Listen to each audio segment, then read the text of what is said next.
Bedburg era uma cidade tranquila perto de Colônia, na Alemanha, até que na segunda metade do século XVI, uma série de assassinatos despertou o pânico na cidade. As vítimas não tinham sido somente assassinadas, haviam sido totalmente devoradas. 25 anos se passaram com assassinatos de pessoas ocorrendo periodicamente.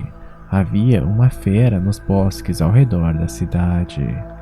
Por ordem do prefeito, os moradores começaram a andar sempre armados e em grandes grupos. Isso diminuiu consideravelmente os assassinatos, mas ainda assim a criatura se adaptou, tornando-se mais ousada. Atacava grupos de pessoas, separando-as e matando um por um. Numa atitude desesperada, um grupo de pessoas se reuniu e, acompanhados de cães, foram caçar a criatura dentro da floresta. Acabaram encurralando o que parecia ser um lobo gigantesco. Sem ter outra opção, o animal retirou um cinto de sua cintura e, para surpresa de todos os presentes, se transformou imediatamente em um homem.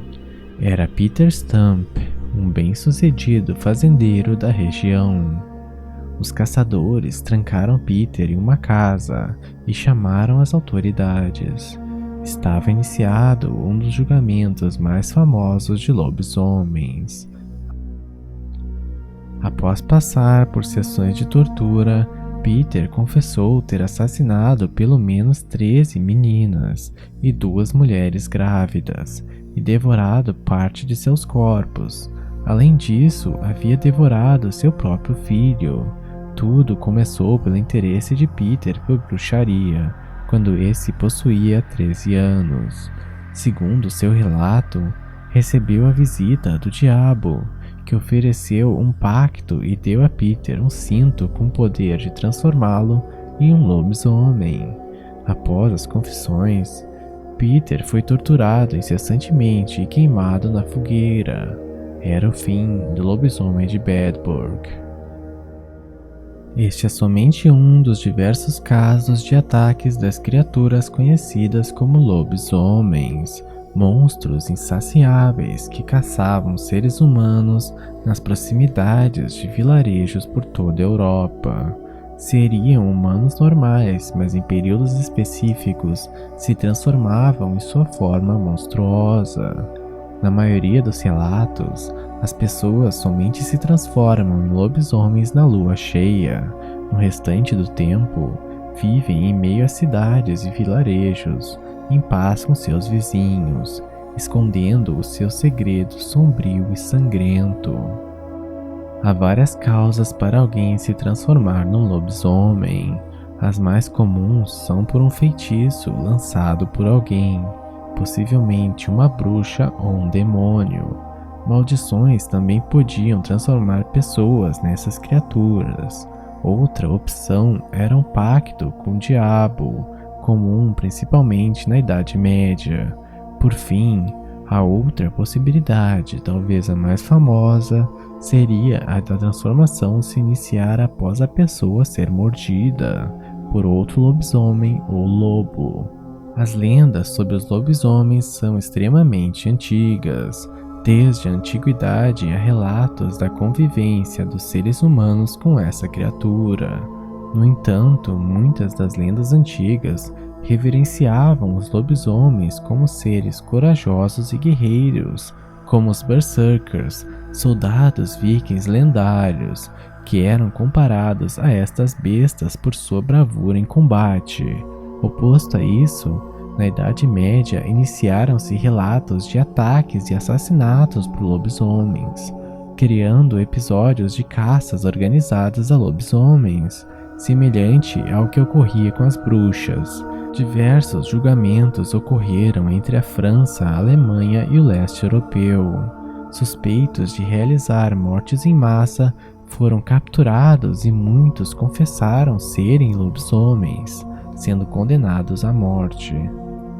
A besta de Gévaudan é um dos casos mais famosos. Entre 1764 e 1767, na França, numa região de 80 quilômetros, 113 pessoas foram assassinadas e 98 delas parcialmente devoradas.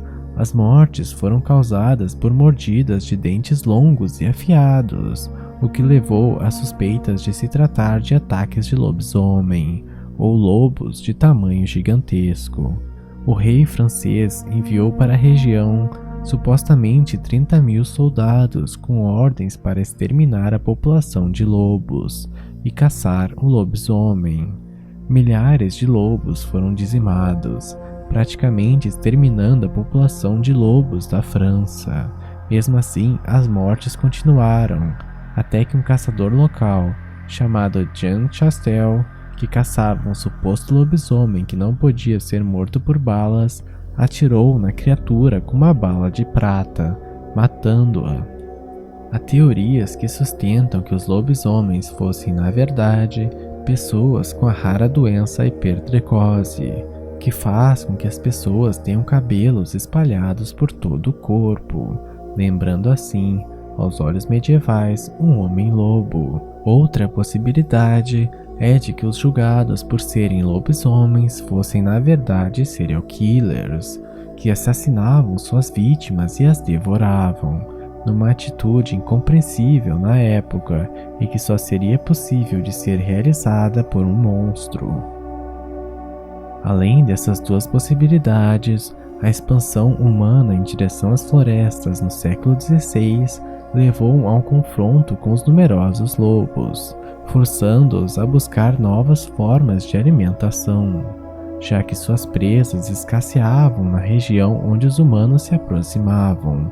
Dessa forma, animais de criação e às vezes até seres humanos viravam possíveis presas.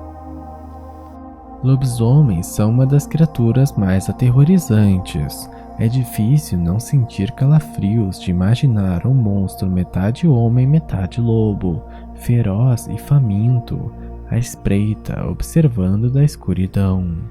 Mas será que os lobisomens eram somente pessoas com hipertricose? Talvez misturados a ataques cada vez mais comuns de lobos nas regiões? Ou será que eram serial killers que, num nível de selvageria monstruoso, caçavam e devoravam suas vítimas?